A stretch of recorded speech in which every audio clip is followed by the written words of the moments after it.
Marriage Enrichment Sunday. We're glad for the visitors that we have in our audience. For those of you who have come today, we appreciate that. We also want to remind you that there's going to be a meal following the morning service, morning worship service, and so we would encourage you to stay for that. Then a 1 o'clock afternoon service, and that will be it for the day. But we're glad that you're with us. And beginning this marriage enrichment seminar, I want us to focus our attention to begin on 6 keys to have a fantastic marriage. Now, these keys that I'm going to be talking about are not really anything new, and it's not really earth-shattering.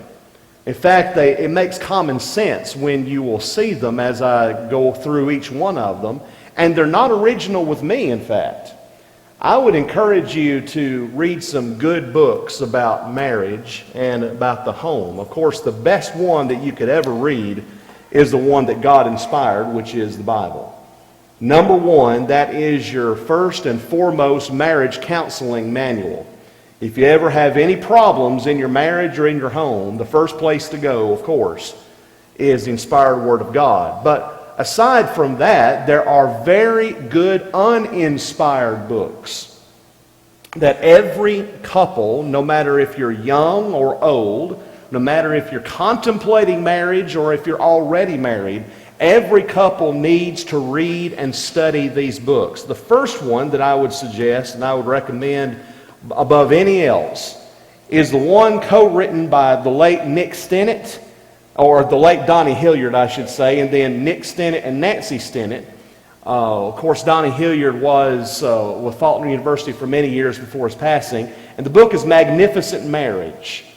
We have these copies of Magnificent Marriage at the College of Biblical Studies at Faulkner, and you can contact the College of Biblical Studies and request one of these, and it's not expensive, but it's worth every penny that you pay, because it was a survey that was done of thousands of married couples across the country who had been married 20, 30, 40 years to find out what has contributed to the longevity and the success of their marriage. And the Stennetts and Donnie came up with several keys, as we're going to look at here in a little bit, that was common to all of these couples. And so I would highly recommend that you get a copy of that book and read it. The other book that I highly recommend, especially to young couples that are contemplating marriage, is the book by the late Don and Jane McWhorter entitled Living Together in Knowledge. This book is a very affordable book, and it is worth every penny that you pay, because Don and Jane McWhorter had a marriage that lasted for many, many years. And Don, of course, was a faithful gospel preacher in Fayette, Alabama for a long, long time. He was a very close friend of our family. Jane McWhorter, of course, many of the ladies here have gone through her study books, and she was inspiration to so many because of the personal battles physically that she went through in her own life. And Don and Jane were just dear friends of ours.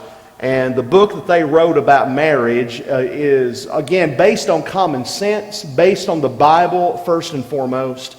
And the advice that they give to young couples and older ones as well is advice that is much, much needed today. But when we talk about marriage and the fantastic marriage and what makes a good husband, what makes a good wife, we need to get in our minds what is not a good husband or a good wife. And the way I want to go about that is by reading to you part of an obituary. You think, what? An obituary? Yes. An obituary that came out at the beginning of this year in Texas. It was a man named Leslie Charping, nicknamed Popeye. He died January 30th of cancer, 74, a veteran, a former Navy boxing champion who lived in South Texas. So far, so good, you think. Well, in his obituary, his family pulled no punches.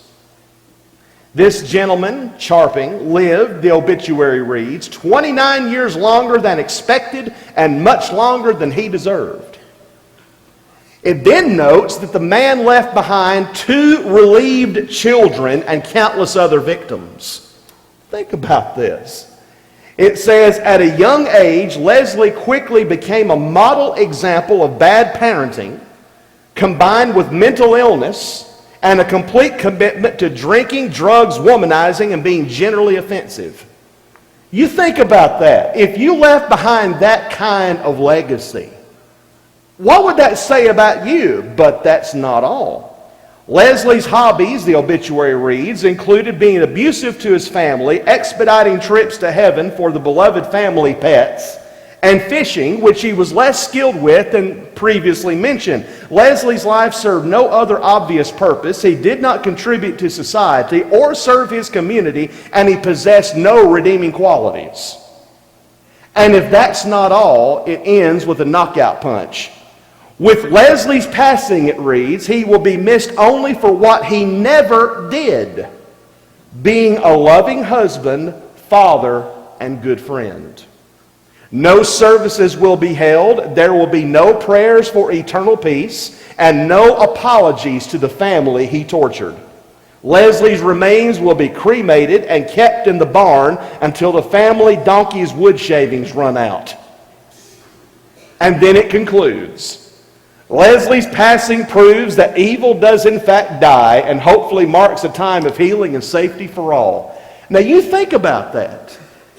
If that is the legacy that you leave behind, what kind of legacy is that? Nothing. But the sad reality is there are so many who are leaving precisely that kind of legacy. In the way that they treat their wives, in the way that they treat their husbands, and in the way that they treat their children and their parents. What we're talking about today is not just how to have a fantastic marriage. It's not just about how to have a fantastic home. It's about how to be a better person, because that's where it starts. It has been often said that a better world begins with me, and that is so true. A better home begins with me. A better church begins with me. And a better nation begins with me. It begins with me as an individual. I have to make the determination, I have to make the choice within myself that I'm going to be the best husband, the best father, the best wife, the best mother, the best mom, the best dad, and the best child that I possibly can. And that will contribute in a small way, but in a significant way. That will contribute to my home, to my marriage being what it ought to be. So having said all that, I want us to look at some of these keys, these 6 keys to have a fantastic marriage. The first key is commitment. Now we're going to be seeing many of these later on today as well. So this won't be the last time that you see these discussed. But I just wanted to get in our minds these foundational principles. The first key to have a fantastic marriage is commitment. When you stand before that audience of people and before the preacher or the justice of the peace or whoever it is presiding the ceremony, and that individual has you recite the vows to your spouse or your potential spouse, you commit yourself to that person. You not only commit yourself to that person, you commit yourself to this union. It is for better or worse. It is for richer or poorer. It is to have and to hold till death do you part. That's commitment. And if you don't believe those words when you say them, then you don't need to be standing in front of that group of people and in front of that preacher or justice of the peace and saying those words. Because if you don't believe in commitment in a marriage, then you don't need to be married. You know, a lot of people today, I fear, a lot of younger people, but older ones as well, are infatuated with the idea of marriage, with the ceremony itself. In fact, I think I don't have to tell you that far more planning, it seems, goes into a wedding ceremony than it does into the long-term marriage. To the younger folks, let me say, make as much or more plans in the long-term marriage than you do in the wedding ceremony. The wedding ceremony is important, yes. That day is very important. But it's far more important to know what you're getting into as far as your marriage and your life together. This commitment that you make is something that is for a lifetime. You're going to be with this person the rest of your life. You're going to be waking up beside that person every morning. Is that a frightening prospect? When you wake up and your hair's all in a mess and your breath is like, and you've got to be, it's a frightening prospect sometimes when you think about it. But it's reality. It is a reality. And we've got to make sure that that commitment is there. That we are completely dedicated to that marriage. Because if you're not, if that commitment is not there, and if it's not understood, then you're going to have problems. Because there's going to be an easy way out. There's so many couples that take the easy way out when problems arise.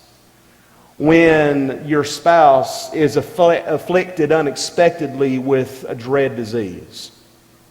When your spouse is unexpectedly in a severe accident which debilitates him or her. And then all of a sudden you are saddled with the prospect of caring for that person in addition to everything else that you're doing. Are you committed to that person and that marriage? Or are you going to just take flight and leave? So many today opt for the latter choice and not the former. Love involves commitment, true love. And in order for us to have a fantastic marriage, in order for us to have a successful marriage, the commitment has got to be one of the foundation principles of it.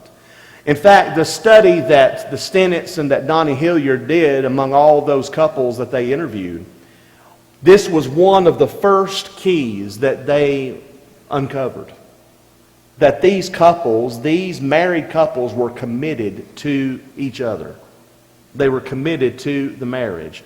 In thick or thin, in the hard times and the good, they were there for one another. And that was understood. It was never something that they had to question. So if you want to have a fantastic marriage, the first thing you need to do is be committed to each other. But then the second thing, the second key to having a fantastic marriage is appreciation.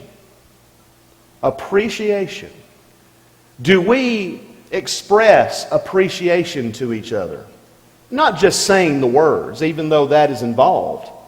Do we express appreciation to the other person in what we do? Do they know that they are lauded, that they are upheld in our mind, in our life? Appreciation is something which is so overlooked but is so needed. All of us want a feeling of being needed or being wanted. And if we don't have that, especially in our marriages, do you think that marriage is going to be happy? Is it going to be successful? I don't think it will be. We've got to make sure that we express that to each other in the things that we do as much as the things that we say. That is another one of those keys that the Stennetts and Donnie Hilliard uncovered when they interviewed the couples for the book that they wrote. They expressed appreciation to each other. And they showed appreciation to one another in the little things that they did. You know, us guys have a hard time remembering dates. Women have that knack of remembering dates. You'll be sitting there watching television and something will come on television. Oh, yes, I remember. March 6th, 1987, and you're sitting there, what did I do now? And something has sparked her memory. She knows that date just like it was yesterday, and you're thinking, okay, March 6th, what happened? Well, thing is, we've got to be better as men, remembering those kinds of things and expressing our appreciation to her. I well remember the first time that Brenda and I met. It was through mutual friends in Jasper, Alabama. She was going to have a party at her apartment for people around our age to get to know people. She had just moved in the area. And so our mutual friend told me, now remember, it's going to be at her apartment this date, this time. I said, fine, I'll be there. Didn't know her from Adam's house cat.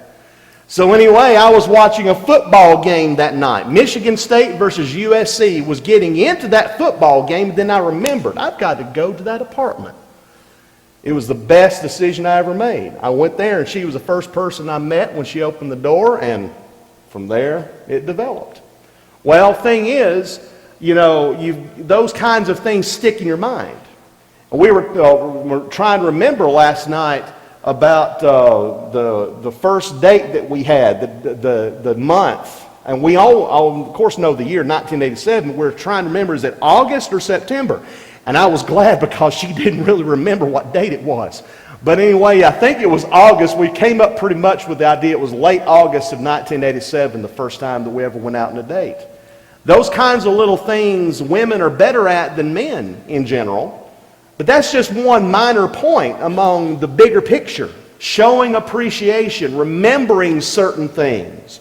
Remembering certain dates, yes. But remembering certain things about her or him that is significant. And showing our appreciation to our spouse for what they are, what they mean to us, and what they mean to our marriage. It really goes a long way toward the long-term health and happiness of marriage. But the number 3 key to having a positive or a successful marriage is positive communication. Notice, please, positive communication. Communication is not all verbal. As you well know, communication is as much expressed non-verbally as it is verbally. We preachers, Steve can echo this, when you're standing up there in the pulpit and you're looking out over an audience, you can see a lot. Don't think that you're hiding from us. Don't think you're hiding from Steve, because we can see you. And the thing is, the body language says volumes. If somebody's sitting there like this, you're thinking, what did I do? Especially if it's your wife and she's, no, what kind of point did I just make? But no, seriously, when we make our communication to each other, how we say it goes as a long way, just as much as what we say. Negative communication is all too common. By negative communication, I'm not just talking about downgrading the other person, insults, but I'm also talking about foul language. I'm talking about yelling at one another on a regular basis. It's all too common in so many marriages and so many homes. You've heard the old saying, don't yell at each other unless the house is on fire. Well, that's a good rule of thumb. Unless you absolutely have to raise your voice, don't raise your voice. Because you can talk things out in a constructive way without raising the temperature as it happens. But, too many of our young folks, too many young people today are exposed to negative communication. Too many wives and husbands are exposed to negative communication in the home. And there was an old song that came out many years ago called "You Only Hurt the Ones You Love." Isn't that all too true? You only hurt the ones you love. How is it and why is it that all too often that we reserve our cattiest sayings, our most negative comments for our wives or our husbands or our parents or our children? We can't afford to do that. We ought not to reserve all of our negativity for those that we spend every day with in our homes. because all it will do is foster a negative climate, a climate that will engender resentment, even hatred, and it will go a long way toward the eventual breakup of the marriage and the breakup of the home. I can give you horror story after horror story of marriages that broke up after a time because, in part, of the negative communication that existed between the husband and wife, or the negative communication that existed between the parents and the children. It's tragic. But in order for us to have a happy marriage, a positive marriage, we need this positive communication. And again, that's one of the keys that the Stennetts and that Donnie Hilliard discovered when they interviewed the couples for their book. The couples that have been married a long time and the couples that have had the most success are the ones that have positive communication. And that's something that we need. We desperately need. Isn't that what the Bible says too? Let no corrupt communication come out of your mouth, but that which is for the use of edifying. Well, that applies just as much to the home as it does to our everyday life and our interaction with our brethren, our co-workers, and our friends. It applies doubly so, I would say, to the home. And the communication that we engage in must be the kind that builds up our wives and husbands and children and parents. We need to hear each other talk in a positive way, talking in a constructive fashion, and talking with one another instead of just to each other. You know, there's a difference. You can talk to somebody, and that person won't necessarily hear you. But if you talk with someone, let them know, let her know, let him know that we are actually listening. That's something which is so needed. And there are cues that we can let the other person know that we are indeed listening. In other words, you say, could you repeat that so I can make sure that I understand what you're saying? Or let me see if I get this straight.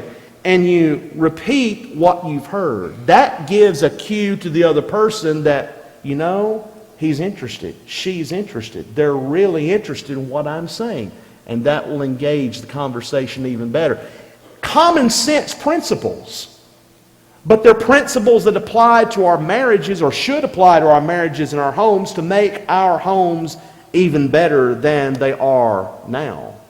But a fourth key to having a fantastic marriage is spending time together. Time.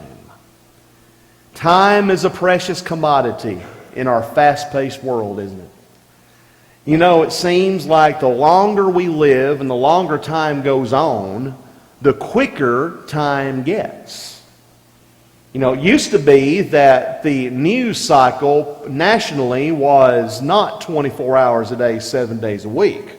You know, if something happened on Friday, then it wouldn't get much coverage over the weekend until the next Monday. No more. You've got a 24/7 news cycle. Politicians have had to adjust to it. News agencies have had to adjust to it because everything is fast-paced. The internet, the high-speed internet world, has given rise to this go syndrome. And that has spilled over into so many areas, including the home. We don't spend as much time together as we normally would because of our jobs, because of our recreation, because of our hobbies, because of you name it. And our families, our wives, our husbands, our children, our parents get left out of the mix. They get pushed to the side. We've got to spend time with each other. When I was growing up, and this dates me a little bit, the times that me and my mom and dad and sister spent together were around the table playing the game Aggravation. Do any of you remember that board game, Aggravation? Now the young people are sitting here saying, huh? Aggravation is a board game, if you're familiar with it, that has marbles and you're moving the marbles on a board. Well, it can get pretty intense. And you can get really into that thing. Well, we spent many a night playing aggravation. If it wasn't aggravation, it was rook. Get you a good rook game going, boy, that thing gets pretty involved. And also Monopoly. If you want a long-term board game, the Monopoly, and they're saying, well, just pop in the video game. Yes, I know. But to get everybody together back in those days, you'd play a board game. And I really cherish those days because it was all of us around the table spending time together. And it's not just that. We would spend time fixing a snack, making a snack and putting it in the oven, just little things like that, going fishing. Every once in a while, all of us would go fishing. All of us as a family would go fishing. And those times that we'd spend together were times that I cherished. But more than that, I cherish the times that my dad and mom were there for me and my sister when all too often dads and moms were not there for their kids. Because you see, that is so important. We're going to be coming back to that point later on today. How that we need as parents to take the time with our children. As spouses, taking the time with our loved one. We need to spend time together. That's one thing that the Stennetts and Donnie Hilliard discovered when they interviewed all of the couples that had been married for a long period of time. They indeed spent time together when they were in recreation. Even when they were on the job, they made time for their spouses. They made time for each other. And that's something that we need to do. Isn't that what the Bible says? Redeeming the time because the days are evil. Redeeming the time simply means making wise use of your time. And that applies just as much to marriage as it does to any other area in our life. Because we only have a limited amount of time on this earth. Regardless of our high-speed internet culture, our time is limited. We only have a certain amount of time that we spend to live our lives. We only have a limited amount of time to do the good that we can do. And how are we using that time? Are we spending that time as an example to our wives and husbands of the type of Christian that we should be, and to our children and parents as the types of Christians that we ought to be? Are we setting the proper example, or are our families seeing something quite different at home than they do when they come to church? All too often over the years I have encountered children, but also couples who have confided in me, and of course in Brenda as well, that when we get home and we're away from the church building, it's a lot different than what it is when you see us there. Because of things that are going on behind the scenes. There was a song years ago called Behind Closed Doors. I didn't much like the Silver Fox, Charlie Rich, who sang that. I didn't much care for him. I've got a story about him, but I won't tell it here. Still, the fact is, that expression, behind closed doors, no one knows what goes on behind closed doors. Well, that really is true in many cases, all too many cases. Is what they're seeing at home in private the same thing that they see when you come to church? Or is it different? Do you put on a show for the people at church and then you let your hair down to the point that you are something completely different at home? Well, time together. At home, at church, at work, at recreation, we've got to be consistent in the way that we live. But we need to spend the time with each other wisely and use that time wisely with one another. But the fifth key to having a successful marriage and a fantastic marriage, and I would say this is the most important of all of them, and that relates to what we just said, is the spiritual well-being of the marriage. How are things in your spiritual life coming in? Are both you and your prospective spouse, are you both members of the church? Are you both Christians? Because if you're not, if that prospective mate is not a member of the church, chances are that you're likely not going to have as successful a marriage as you would otherwise. Now, there are exceptions. I admit that. And it's not a sin to marry somebody who is not a Christian. Let me make that very clear. But what I'm saying is it's going to be much more difficult for you, on average, coming into a marriage if your mate is not a Christian, because there's going to be a multitude of problems that can arise for that. So if you're both Christians coming into the marriage, then you've got a good thing right off the bat. But not only are you a Christian, are you a consistent Christian? Related to what we just pointed out, do you live the same thing at home that you do in public? Are you there every time the doors are open at the church building? This year we're emphasizing about spending 4 hours. Eternal assurance. And this ties in with our marriages and our homes. When the doors are open for worship on Sunday morning, Sunday night, Wednesday night, where are you found? Are you found with the saints unless you're sick and unless your work schedule just hinders you from coming that's beyond your control, or because of a family emergency? Are you there every service, or are you spending the night at Box Springs? You know what Box Springs is, right? When you're on your mattress, on your bed, so you're going to church at Box Springs. Don't be found at Box Springs. All too many people are found there instead of being found at the Lord's church at worship. What's more important to you? Can you spend just those few hours out of your week worshiping, because it is so important to the well-being, the spiritual well-being of your family, that you show up for services? But it's not just being at the worship services, it's in your own personal life. Does your spouse see you studying your Bible? Does your spouse see you praying, hear you praying? Are you devoted, both of you, to the Lord 100%? Because if you're not, your home will not be like it ought to be. Again, I can tell you horror stories, and I won't spend the time right this moment. Now, we're going to be talking about a little more detail this afternoon about some experiences that I've encountered over the years with couples and with families. But there are so many stories that all of us can think of about families that broke up, marriages that broke up, because this was not present. The spiritual well-being was not there. The most important thing to this couple was not, am I going to go to heaven? And can I take my spouse with me when I die? But the most important thing was the career. The most important thing was recreation. The most important thing was social prestige. Other things intervened.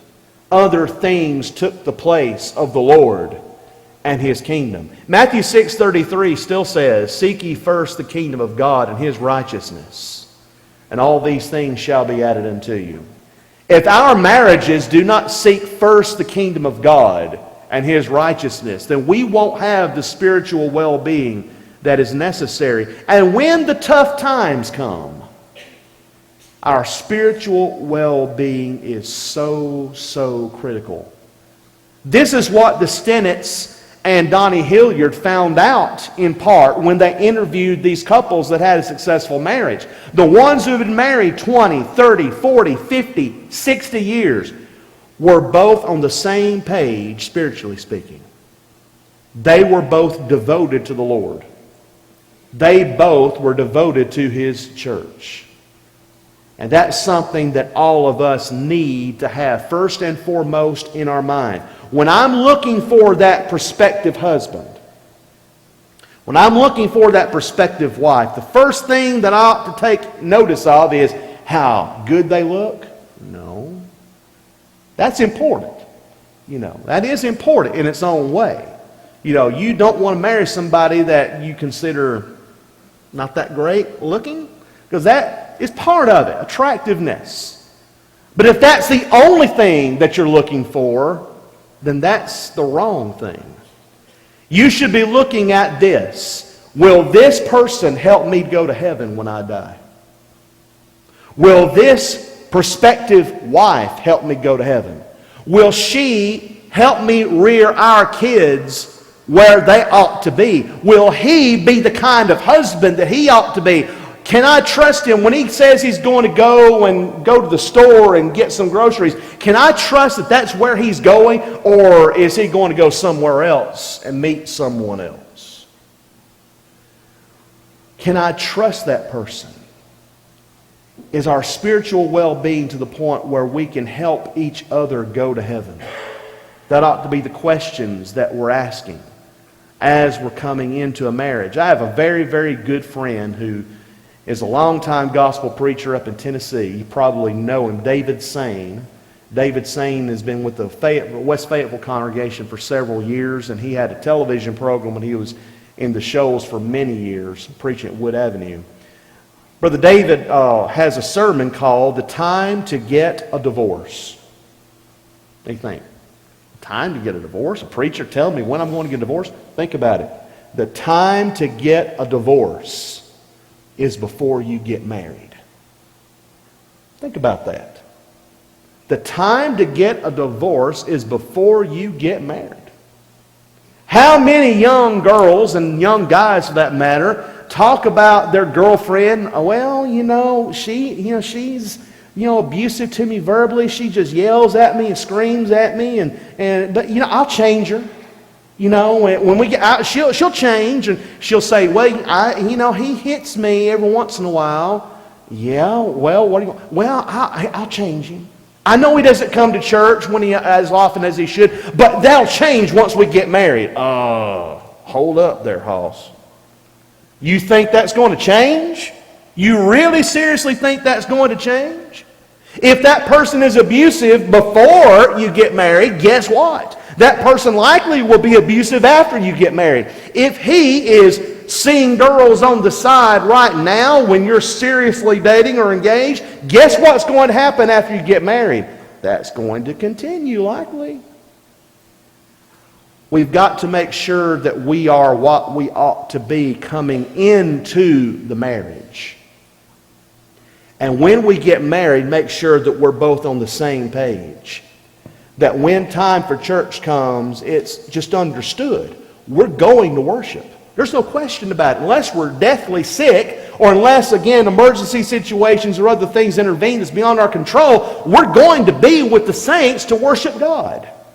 And as often as we possibly can, when our schedules allow it, we're going to be with the saints when they have other activities planned. And in our own spiritual lives, we're going to be dedicated to the Lord and live it in front of our spouses and in front of our families.